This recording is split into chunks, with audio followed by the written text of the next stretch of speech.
आज राष्ट्रवादी काँग्रेस पक्ष शरदचंद्र पवार साहेबांच्या गटाकडून मंडल यात्रेचं नियोजन जे आहे संपूर्ण महाराष्ट्रभर करण्यात आलेलं आहे. मंडल कमिशनच्या ज्या काही शिफारसी आहेत त्या लागू करण्याचं या महाराष्ट्रामध्ये या देशामध्ये पहिलं काम जर कुणी केलं असेल ते पवारसाहेबांनीच केलेलं आहे.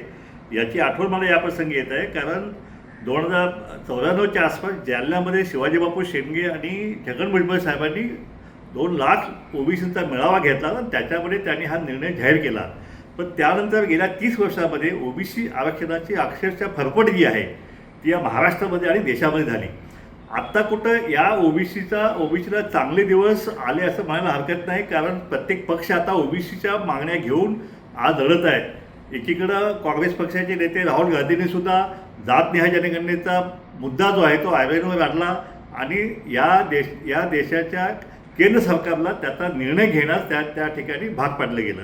आता महाराष्ट्रामध्ये राष्ट्रवादी काँग्रेस पक्षाच्या वतीनं ही यात्रा निघत आहे, त्याचं आम्ही स्वागत करतो. पण मूळ मुद्दा जो आहे ओबीसी आरक्षणाचा, की महाराष्ट्रातला जो ओबीसीचं आरक्षण 27% आहे त्याच्यावरती अतिक्रमण जे झालेलं आहे, जे 58 लाख बोगस कुटुंबी दाखले घेऊन या आरक्षणामध्ये घुसखोरी झालेली आहे, त्याविषयी या पक्षाची भूमिका काय आहे हे दाखले थांबवण्यासाठी किंवा आता ज्या स्थानिक स्वराज्य संस्था निवडणुका येऊ घातलेल्या आहेत त्याच्यामध्ये असे दाखले घेणारे जे मराठा समाजाचे जे बोगस कुटुंबी दाखले घेऊन आलेले आहेत त्यांना हा पक्ष तिकीट देणार आहेत का?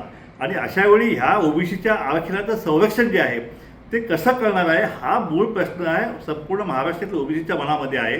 त्यामुळं माझा स्पेसिफिक सवाल असा आहे की यात्रा चांगली आहे, उद्देश चांगला आहे, पण मूळ हे आरक्षण वाचवायचं असेल तर या राष्ट्रवादी काँग्रेस पक्षाचे आमदार असतील, खासदार असतील, ते विधानसभेमध्ये आणि पार्लमेंटमध्ये याविषयी आवाज का काढत नाहीत हा माझा प्रश्न आहे. एकीकडे जरांगे स्वराज्याचे जी आर काढून संपूर्ण जे ओबीसीचं आरक्षण जे आहे ते हस्तगत करण्यासाठी प्रयत्न करत आहेत, पण त्याला विरोध जो आहे त्याला विरोध पवारसाहेबांचा पक्ष हा करणार आहे का हा आमचा खरा प्रश्न आहे.